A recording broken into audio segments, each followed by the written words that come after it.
Who's got coffee? Who's holding? You know what I'm saying? I need a dealer. I need a fix right now. Yeah. Welcome to Diversity 101, Well-Rounded Creativity. I am your moderator, Kielen King.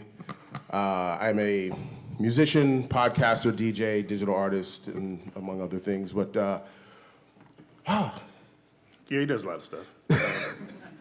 So, thank you for joining us. What we wanted to do here is give creators a little bit of an opportunity to find tools, get suggestions, understand how to have more diverse creations, whether you're a writer, whether you want to work in film, whether you want to work in music, comics, whatever you want to do.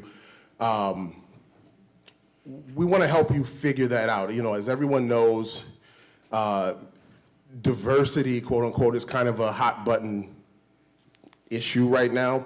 And I think, you know, in all the hubbub and on the back and forth between creators and fans, I think it kind of gets misconstrued as to what that means. And really what we're looking at is the world is full of all different types of people.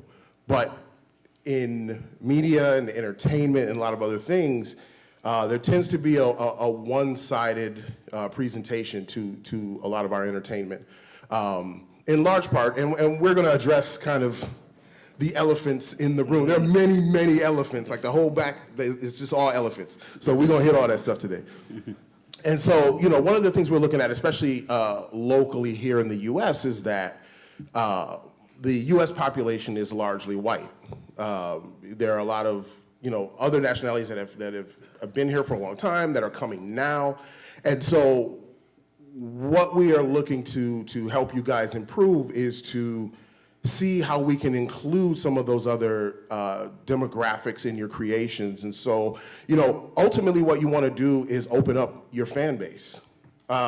It seems more complicated than it is, but, you know, one of the things I think that people may miss is that when you know, like our country has such a large population of one group, that group tends to create their entertainment and their experiences, you know, through their own viewpoint.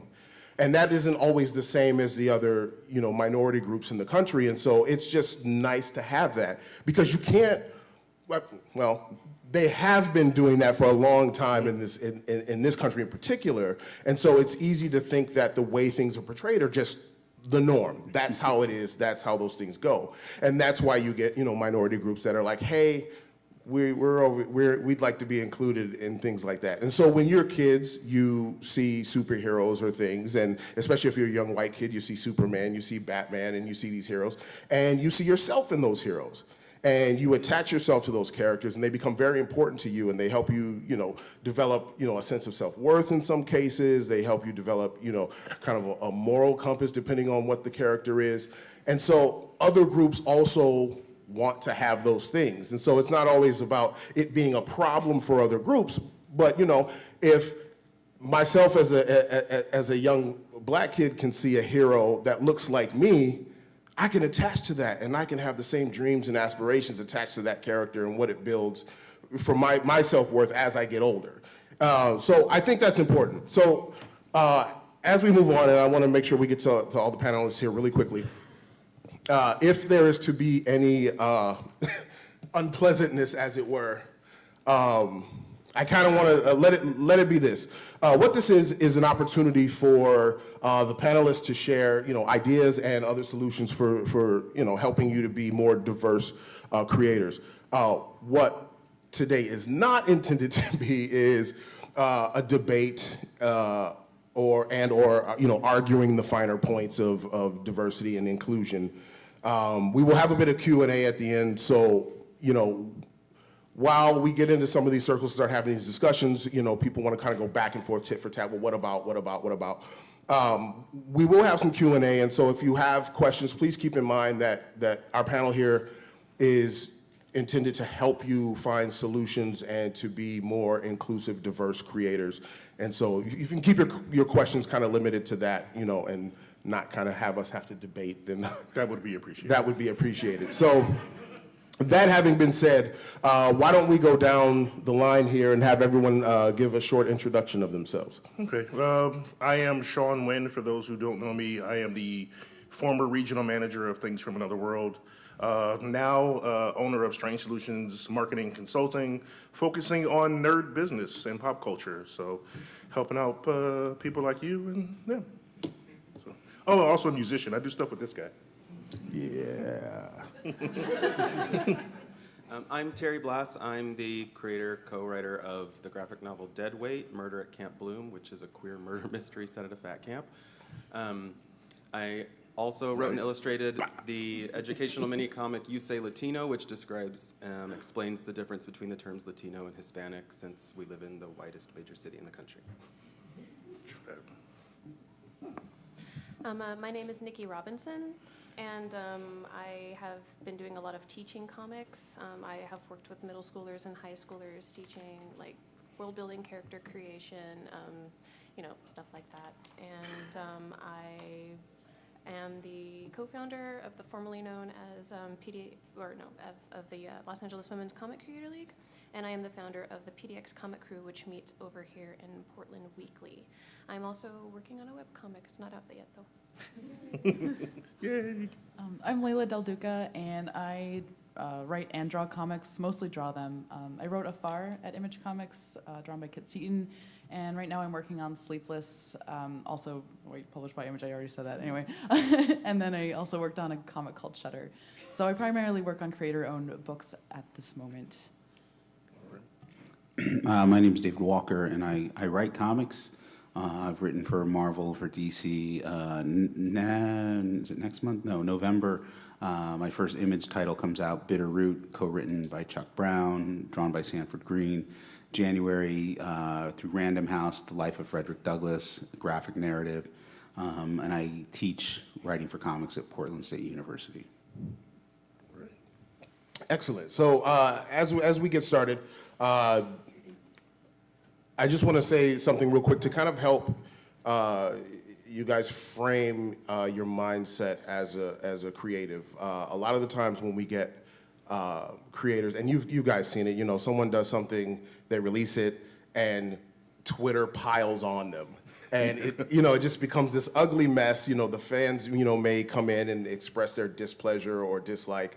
A creator may not handle it well and escalates the situation. Then it becomes this whole thing where, fans are angry, the creator's now worried that he might be losing fans. And, then it becomes this back and forth where, where a creator may have had a great opportunity to learn some things and be a little bit more inclusive. And instead, they kind of, reverted to that, I've been criticized, I must be defensive. And so this is not what we're here to do. We're not here to tell you what you're doing wrong, how you're doing it wrong, how, what you shouldn't have done this. What we want to do is give you an opportunity to understand how we can help you be more diverse. And one of the things to think about is when you get defensive like that, it's not someone taking away your fan base, not trying to change your story, but think of it as this. Say someone had a party in a room this size, and it can fit 100 people. But as a creator, you've invited 50 people into that room, and there are a bunch of other people outside going, we'd like to come in and enjoy that party. And you're like, well, in order for me to have all you other people in here, I got to kick some people out. And that's how creators treat diversity when they get criticized, is that, it's a big world. And in order for you to include everyone and open up your, financially, to open up your market globally, you don't have to get rid of your existing fan base. You don't have to anger those people. You just have to be inclusive. Those are my points. Oh. Sorry. Okay, well, to continue, and let these fine people talk, because I've run off at the mouth enough. What we want to start off with is some examples, some things that make it clear to you what we mean when we talk about diversity and how it's included. So for everyone down the line, if you have an example of a property, a film, a book, something that you took in and you found that it lacked diversity and it bothered you a little bit, and you just give a quick description. It doesn't have to be lengthy, but as we go down, everyone give us an example of something that they felt was lacking diversity. I get to go first, right? Absolutely. Oh, this is great. Real quick, and it's easy. Probably any of the last 3 movies they made about Egypt. Just those lack diversity. So I don't even remember their names at this point, but you know what I'm talking about. Prince of Egypt, Exodus, and biblical bullshit stories, I think was the Right. third one. Seconded. So I guess for lacking in diversity or poorly executed diversity, cultural inclusion, it's not a comic or whatever, but I would say the cultural phenomenon that was the TV show Friends. Because when I lived in New York, I lived in the Bronx, and I didn't see another single white person for like 2 years. And also didn't speak English for 2 years. So I would say Friends. Like it's New York. I would say Cartoon Network in the 90s Cartoon Network. I've been a Word. fan of Cartoon Network my entire life, but it didn't occur to me that it was lacking diversity until diversity happened just a couple of years ago. Like Powerpuff Girls, Ninja Turtles, like Dexter's Laboratory. If you go back and you watch all of them, there are no people of color in them. And it kind of, in early 90s Cartoon Network was really formative for my childhood. And I wish that they would have made it a little bit more diverse, just so that I could see myself represented in that stuff when I was younger. I grew up watching Star Wars, and Star Wars lacked a lot of diversity, except in the alien creature category. There's plenty of those in there, but not very many people of color, and it makes me happy that they're making steps to make it better. Everybody has great examples. This will date myself, but I was 10 years old when Superman the movie came out with Christopher Reeve, and I lived right outside New York City, so it was really obvious that Metropolis was New York City, and there were no black people in Metropolis except for one, and he was a pimp. And I was 10 years old, and I don't know if there's any young people in the audience, but I'm going to say I was 10 years old, and this is exactly what I thought. I was like, fuck this. This movie sucks. And that was really the defining point. At 10 years old, was like, I have to do something to change this. all right. Okay, so we can go into all of the finer points of each individual thing that, someone who's in a minority group might find wrong with these things. But it's easy to see that there are properties that we all know, we've seen over the years, and that, especially when you're young, you don't notice, but as you get older, you look back on these things and you go, wait, we weren't represented. Or in David's example, oh, we're represented, but it's a pimp. You're like, how do you reconcile that as a kid? As you get older, you get angry about that. You're like, are you serious? Like we're in the biggest city in America, and like the only guy they found was a pimp. Like how does that work? So it's easy to dismiss these things if you're not part of a minority group as, oh, well, it's just a character. But one of the things that minority groups be they Black, Asian, Latino, it just... The LGBTQ plus community too. Yes. They get some shade.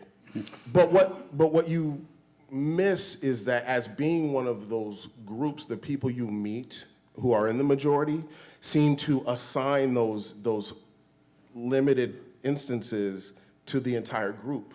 So when they see you on television as a pimp, they see you and they want to know what's it like to be a pimp? Do you know any pimps? Like what?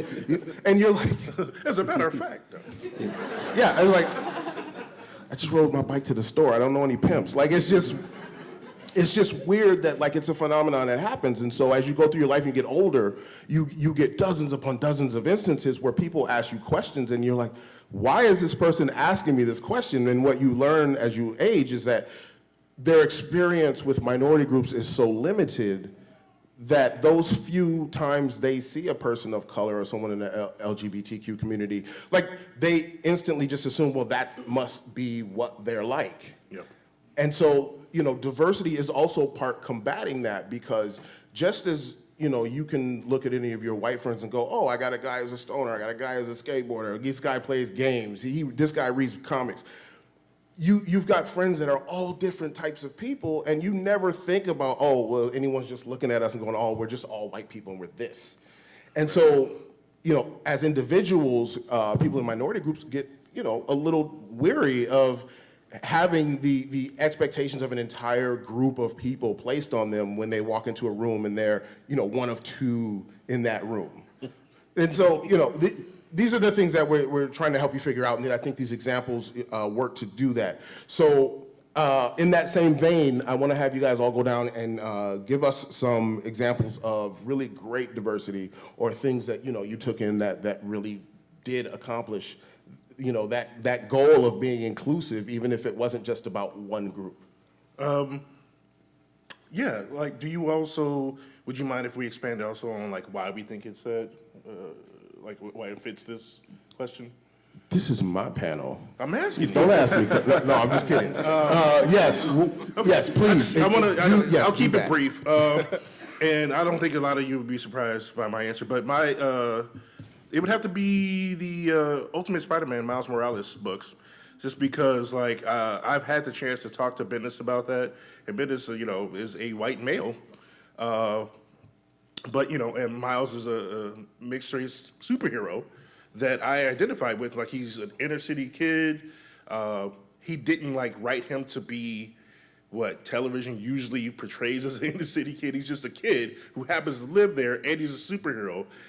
But more importantly, and I know this from after talking to Bendis, that he talked to people of color about what they would want to see first and how he should be portrayed. And he didn't just do it and go like, oh, no, I've seen this enough, and I can just replicate that. No, he went to the source and then did it. So I think that's my example. I would say the animated series for The Legend of Korra and Avatar: The Last Airbender, because those two guys that created it are definitely not Asian.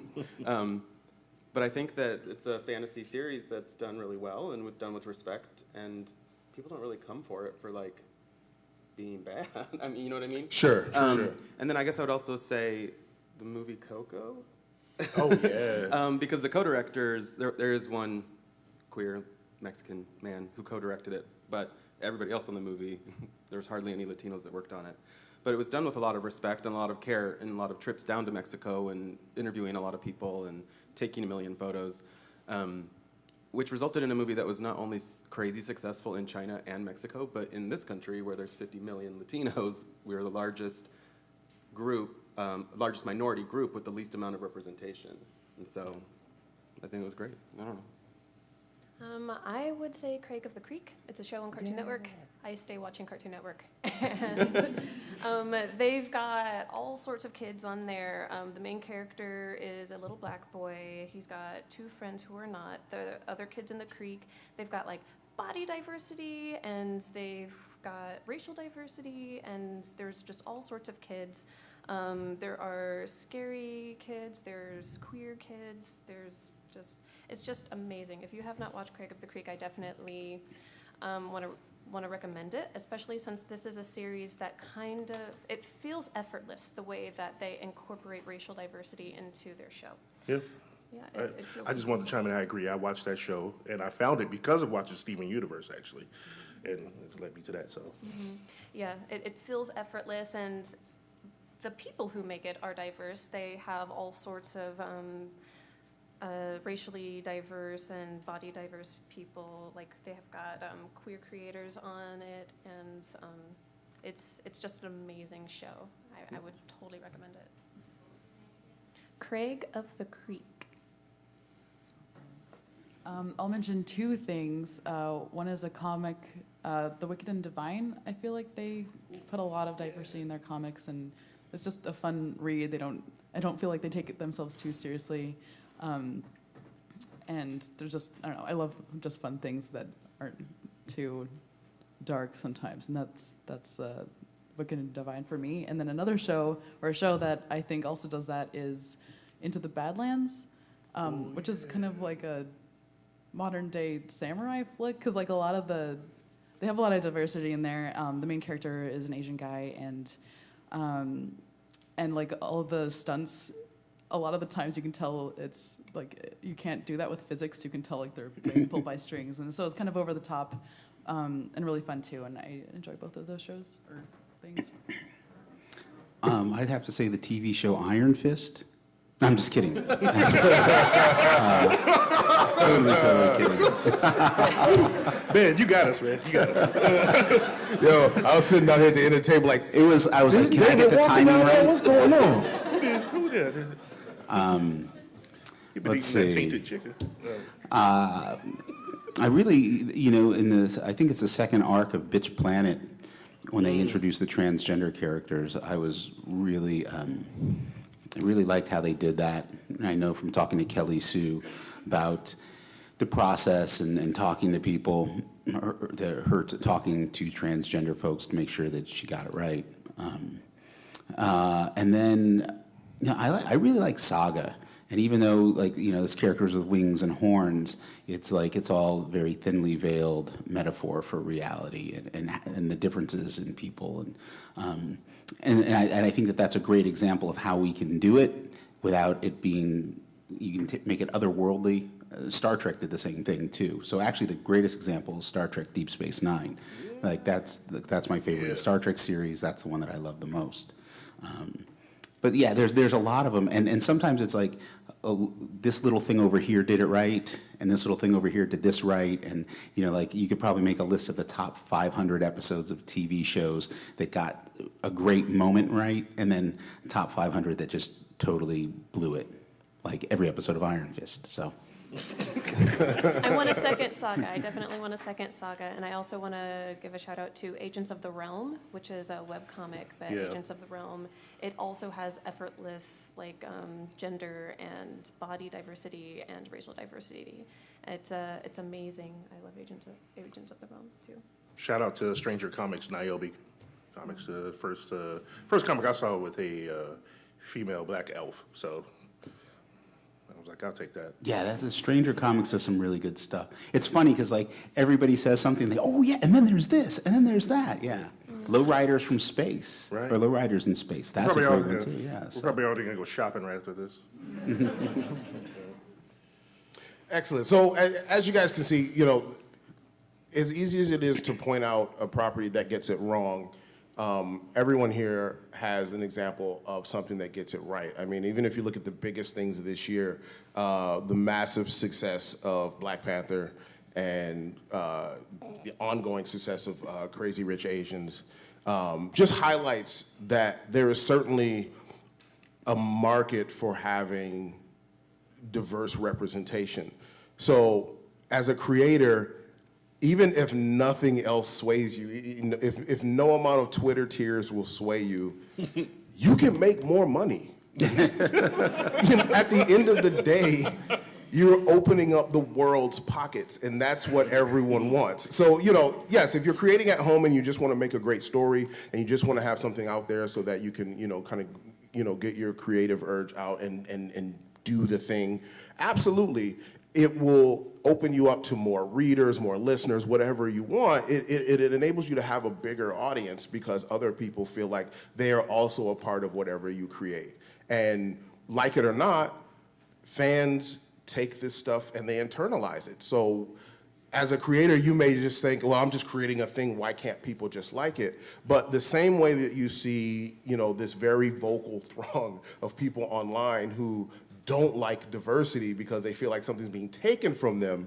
Imagine what it's like to sit and watch the last 100 years of Hollywood cinema and go, oh, well, I guess I don't belong here. Like it's having that ability to step outside of yourself and see what it might be like for someone else. And so, our goal today is not to give you a checklist. You can't sit down and create something and go 1, 2, 3, diverse. We out. Let's do this. No, You can. You can do that. I mean you could do that, but you would fail miserably.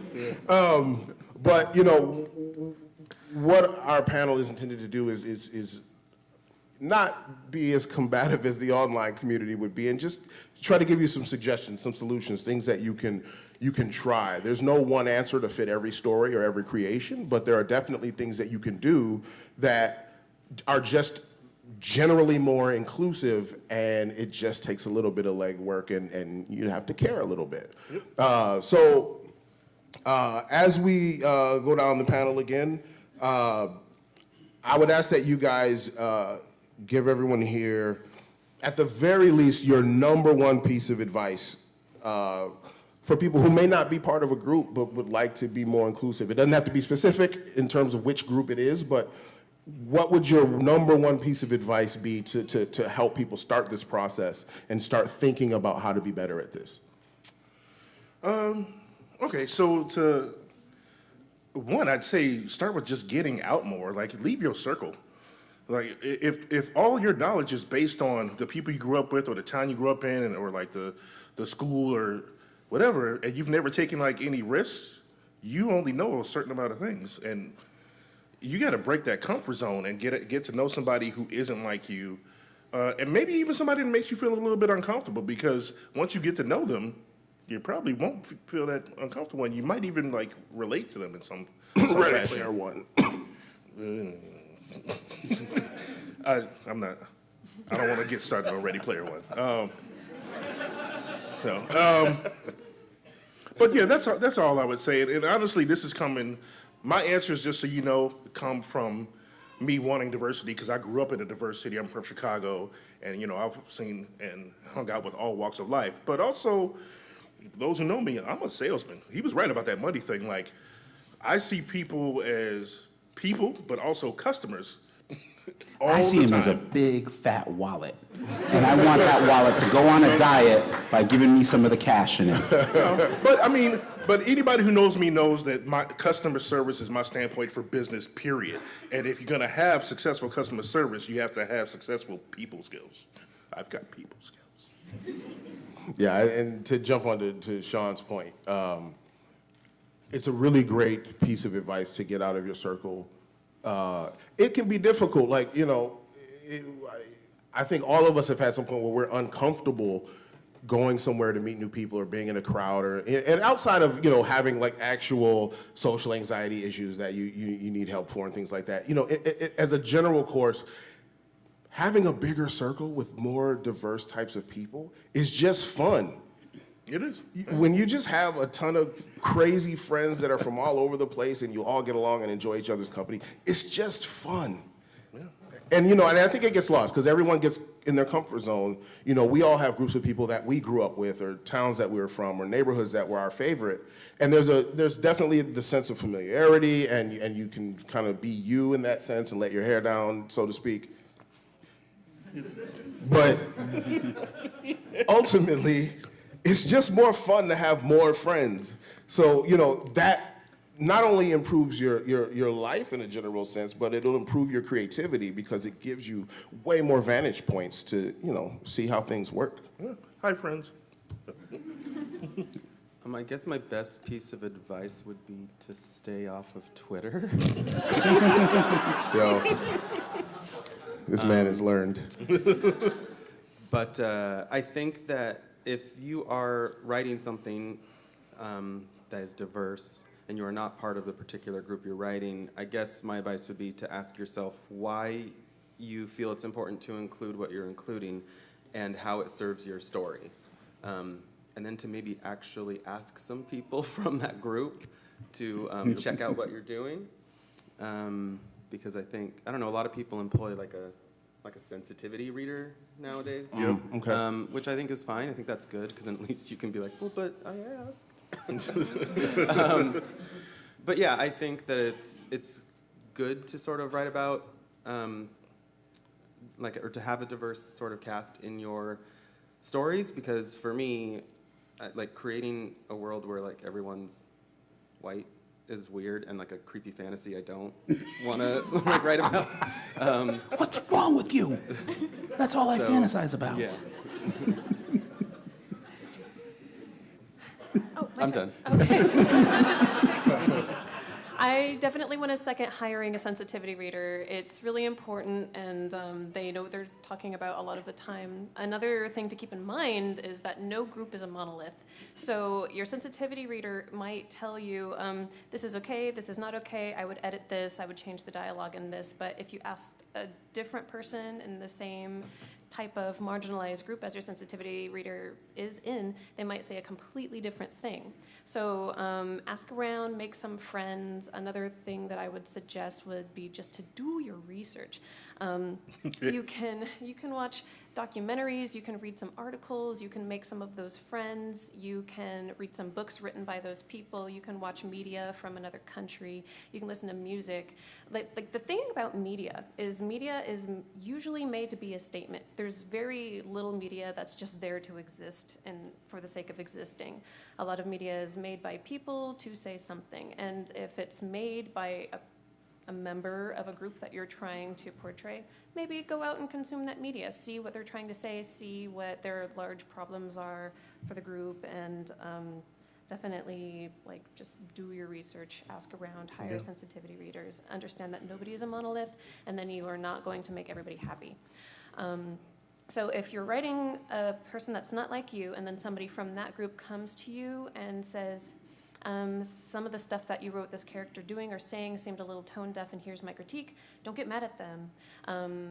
Again, nobody's a monolith. This might be just their specific experience, but also don't stop. Don't write that character out of your comic. Don't write that character out of your media just because you got some critique. Go ahead and take the critique with a grain of salt. Go ahead and even take it to heart if you feel like they had a point. And keep on going and just learn from your experiences and keep on writing, because like diversity, you're going to make mistakes. Just understand that you are going to make mistakes, but diversity in your comics is way more important than no diversity. So you're going to have to take that risk if you want good, diverse comics that everybody can relate to. That's right. I'd just like to point out real quick, too, I have actually had Nikki read my own work for marketing as a sensitivity expert, so I had to be checked myself. I guess my first piece of advice is like super basic in comparison. Like the first step is, if you tend to have like all white casts, ask yourself why those people need to be white, and if they don't need to be white for any reason, just like make it diverse. And then when you figure out that, or once you have your diverse cast, then yeah, I totally third the sensitivity reader thing. And another thing you can do, which is something I do, is I make sure that I hire people of color so that they act as a sensitivity reader and they have their perspective on the world, and can make sure that I'm not screwing up and making things worse for everyone. So that's my advice. There's quite a few things you can do. One thing as a writer, if you're writing comics, what Leila was saying, you want to be really specific, right? Like when I write a script, if it's a crowd scene, I will say, do not draw all white people, because that's the default setting, right? Like every artist that you work in comics, that's what they do. So you have to be aware of what you're doing, right? But then like the baseline, like you write your characters as human beings. So if you look at your cast and you go, oh, somehow I managed to write a script and there's nothing but white men in it, I'm going to turn one of them into a black transgender woman. All right, make sure you keep that character as a human being first and foremost, and not your idea of what some bizarre stereotype, and then you should try to go out and meet people and talk to them. And if for some reason you like live somewhere where there's absolutely nobody and you're afraid to go online and like reach out to people, keep your character a human being. Like don't try to embrace your idea of what you think black people are supposed to be, or what you think Asian people are supposed to be, or what you think queer people are supposed to be. If you can just strip them down and make them a human being, you're going to be doing, like, that's the very first step, right? That's making the cake. Everything else is icing on top of that. But you have to not be afraid to like ask questions, and like I tend to ignore all the criticism that I get because I understand what most criticism is. It's bullshit. But the thing is I actually have friends who are like 10,000 times smarter than I am, and I ask them. And so like I'll call Kelly Sue DeConnick and go, what do you think of this? And when she says, no, I know, okay, don't do that, right? And that's the thing, it's like, I know that I have people who are always going to be brutally honest with me, and the thing is that my belief is that, and this is from someone who spent 20 years professionally working as a critic. The vast majority of critics don't know what they're talking about. Okay, that's my belief. So I just ignore them. But I do listen to the critics that I know. Those are the people who I trust, who I believe are more talented than I am or more intelligent than I am. And I'm never afraid to, working on a project right now where there's a transgender character. And I'm asking myself, okay, why is this character here? Is this just me like trying to be cool or whatever, trying to embrace diversity for the sake of diversity and trying to ruffle feathers? Or does this character serve a very specific purpose? And I'm still wrestling with that. And I'm talking to transgender people to make sure that I get it right, but also asking myself, why am I using this character? Does this character move the story forward, or is this just me checking off a box? And as a creator, you have to ask yourself that sometimes. And I was telling Chelsea Kane last night, we were having a conversation, and I can't look at any script that I write now. At this point, I can't look at it and without asking myself, why are there not more women here? It's like there's no excuse for there not being better, stronger female characters. And I know that I can write them, but part of it is I've been brainwashed. I've been conditioned by a media that I grew up in, where it was like, I watched too many James Bond movies when I was a kid. I watched too many Westerns where it was like, The Magnificent Seven and The Dirty Dozen and movies like that, where it's like, there's no positive female characters in it. And that stuff sort of brainwashes you after a while. You have to decondition yourself and go, okay, wait a sec. I don't want to be like that. I don't want to perpetuate the same sort of mass media that I consumed as a young person. Also seconded. All very good. Just treat your characters like people. if you're nervous about how to portray somebody, just first and foremost, they're just a human being and not a stereotype or a trope or anything like that. That's like the best piece of advice, just at the bottom of it, that I have heard or said today. So. Okay, so we're down to about 10 minutes left. But two of the recurring themes that I think we're all hearing from everyone on the panel is, don't be a little less sensitive to criticism. It's going to come, but take it and figure out how you can use it to improve your work, and especially if it's valid. If you feel like it's invalid, then sure, you can toss it out. But do that, and also talk to people. Get out and meet people and talk to people and expand your circle. They don't have to become your best friends. You don't have to invite them over for dinner on Thursday, but just get out and meet new folks. So just for a show of hands so that I can kind of gauge with time, are there any folks here that have any questions? Just show of hands so I know how many people we may need to get to. Okay, so why don't we do that now, and then if we have time, we can get to some last thoughts. So if you have questions, please just make your way to the microphone there. As you're doing that, I want to say Yeah. about getting out of your circle. Like I said, a good way to start would be with the people in this room. Thank Just you for saying, coming. you're all here for the same reason, so Thanks for expand on coming. that. Thank you for being interested in this thing. It's so important. Thanks, but bring your money to my table. and everyone else's table. I'm KK, as in King Kong 09, and I'm broke. I need some loot. Okay, sir, your question. Hi, I was wondering about the sensitivity readers. You said you hired them? Sensitivity readers are great. Are you looking for sensitivity readers? Yeah, Where to find yeah. Well, I guess you said get out there, look for more people, but is there a specific website or something that you'd recommend or something like that? Sensitivity reader websites are really hard to find because they go up and then they get harassed and then they go down. Oh. But if you hashtag sensitivity reader or make a post online, I need a sensitivity reader, a lot of times they will find you. Like I made a post on Twitter that was just like, where do I find a sensitivity reader for these things? And then they found me, say, I read for that, please pay me.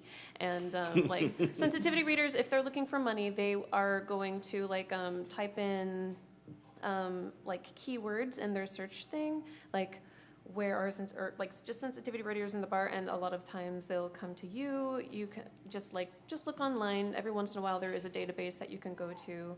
I've not found any long-standing ones, but they're definitely out there. Thank you. Yeah. That's a good question. Does anybody else have any suggestions on where to find them? That was a great answer. Oh, okay. Fantastic. I'd like, Excellent. Okay, like- next question. Hi. So this is actually for Nikki and Davis, the teachers of the group. So we are in Portland, which is a very white city, and there's a lot of, I'm going to phrase it as white liberalism. So we all understand in this room that there's a lot of need for diversity, but how would you recommend new writers or burgeoning writers avoid tokenism, minstralism, or anything of the sort?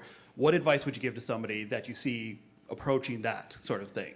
So this question is specifically for me? You Either of and us. Davis. Oh, okay. You go first. Oh, okay. You know, like this goes back to what I said earlier. At the baseline, just make them a human being, right? You know, it's interesting because like if you look at like the Oscars or the Emmys, whenever like a lot of times like women of color win awards or even men of color won, a lot of times they're for roles that were originally written for white men and then they didn't change them. So like on the show The Shield, CCH Pounder did an amazing performance on that show. It was a part written for a white guy. When she got cast for it, they never changed anything. Whoopi Goldberg in The Player, they never changed anything. Lou Gossett Jr. in Officer and Gentleman, which is a very problematic role, but they never changed anything. So that's the thing. You just don't change anything. If you've got a character who's queer, just have the character be queer. And you know, the thing is like, maybe you don't have them wearing a bright hot pink outfit with flowers, and unless that's what they want to wear. But it's like, make sure that their dialogue and all these other things are well-rounded so they're not a prop that is dressed in a flamboyant sort of way, right? Because not every queer person dresses that way. Not every black person wants to be a pimp. Not every woman, whatever. I mean, think of all the horrific stereotypes that are in mass media of women, and then think about the women that you know and how many of them are actually flexible enough that they can spin so that you see their perfectly rounded bottom and their boobs at the same time, and they have nothing intelligent to say. There's just not that many of them. I've never met one. And if I did, I'd probably run in terror because it would mean, like, yeah. So, but that's it. Just, especially if you're starting out as a writer, just write people. And because the thing you're going to find that's hard enough as a writer is getting your characters to sound, each of them to sound individual, to become their own person.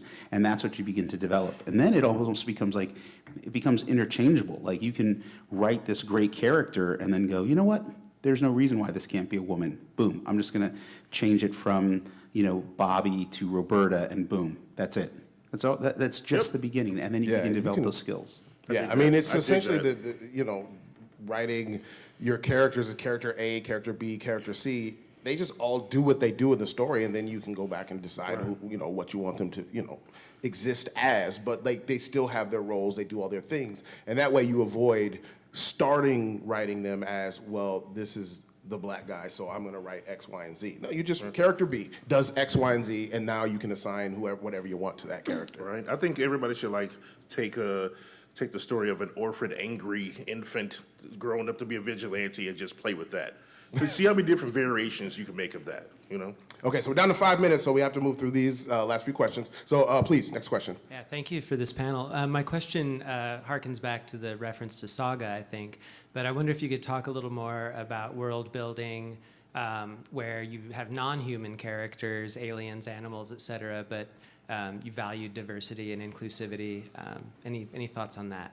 I have one right off the bat, especially when it comes to stuff like Saga or like Aliens or Star Wars, Star Trek. What I keep seeing the mistake of, they'll have all these different alien creatures, but they'll give them certain race attributes, and then it just becomes insulting. So don't do that.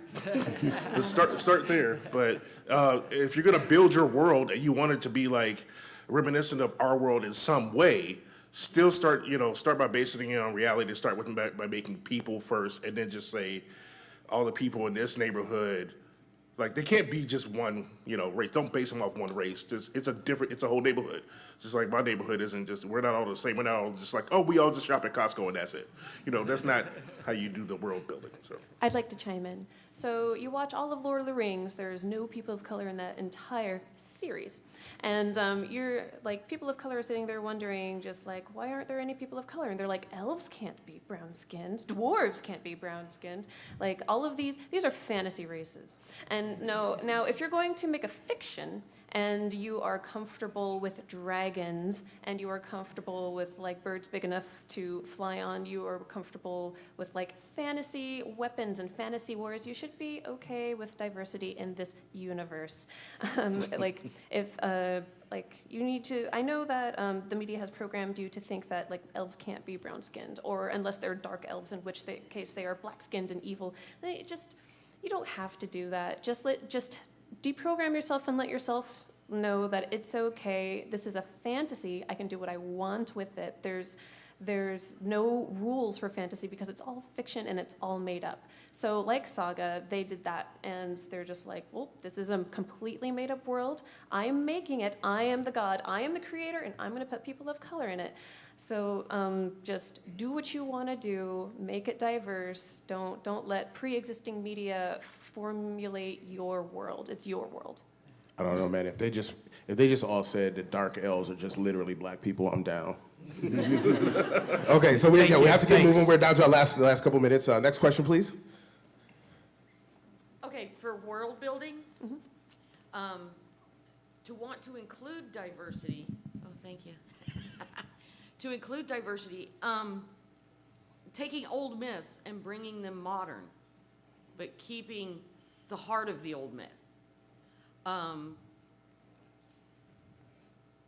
How do you accommodate that? Because they are very much based on white and Christianity and I find a lot of that kind of stuff, and this is just, everyone can disagree if they do. But what I find, especially, and this was a great example, is if you look at the Lord of the Rings, yes, it was based on what Tolkien wrote, and it was fictional, but still based on a lot of his cultural world. But if you look at those characters and what they did and how they lived, like, none of that was dependent on whether or not someone had brown skin. Like, you could just look at any of those characters. Oh, well, he's brown. That changes everything. Like, it really doesn't. These characters all still do what they do, and there's enough of that in any fictional world. So to answer your question, you never really lose the heart of a story, because I'm strictly referring to race because it's probably the one thing that I know best in this regard. So, but in terms of the heart of the story, none of that changes with the tone of any character's skin, no matter what story you're telling. And I think there's this misnomer that throughout history, black people just didn't exist in Northern Europe. And I'm just like, no, we're everywhere. We've been here since day one. We've always been there. Right. I don't think it would either, really, if you write a great enough character, the sexuality shouldn't matter either. Yeah. Like, I mean, it depends on what they're doing, because unless the story's specifically about their sexuality, then it doesn't really matter. So. Yeah. Okay, so last question, because we got to get out of here. Wait. I want her to get in. I would also like to chime in. Where's there? Or unless. Well, I would just say real quick then, allow yourself to also be inspired by some myths that maybe aren't Norse or European. Yes, absolutely. Okay, like, last question, and we'll make this quick and get out of here. I'm sorry. So when you're consuming media or you're going outside of your own community and exploring other people's communities and neighborhoods and events, how do you avoid cultural appropriation of that media or We need a communities? second panel. Yeah, for it's a that. second one. Oh man, I wasn't ready. Yeah, I was not ready for that question. Well, yes, I was ready for it, but we honestly are out of time, so I can't really go into depth. You can answer it real fast. I would just say look at how people have been portrayed and maybe do that differently. So the largest demographic in this country is the Latina, and still on television, they're portrayed as either the maid or the sex pot. Or gangsters. And so like write something where maybe a Latina is smart or brave or courageous or has these attributes that aren't shown to people many times. So Yeah, and because we can't get to everything, and we knew going in that this is a topic way bigger than 50 minutes, but we wanted to kind of start the ball rolling and have the conversation. So if any of you have additional questions or would like additional resources, please come see me as soon as we're done here. I'll take email addresses or whatever, or Twitter accounts or whatever, and I'll figure out a way, because what I want to do is get some more things up so that people can actually refer to them, and you guys can look for more of these answers past this panel. So thank you guys. This has been Diversity 101.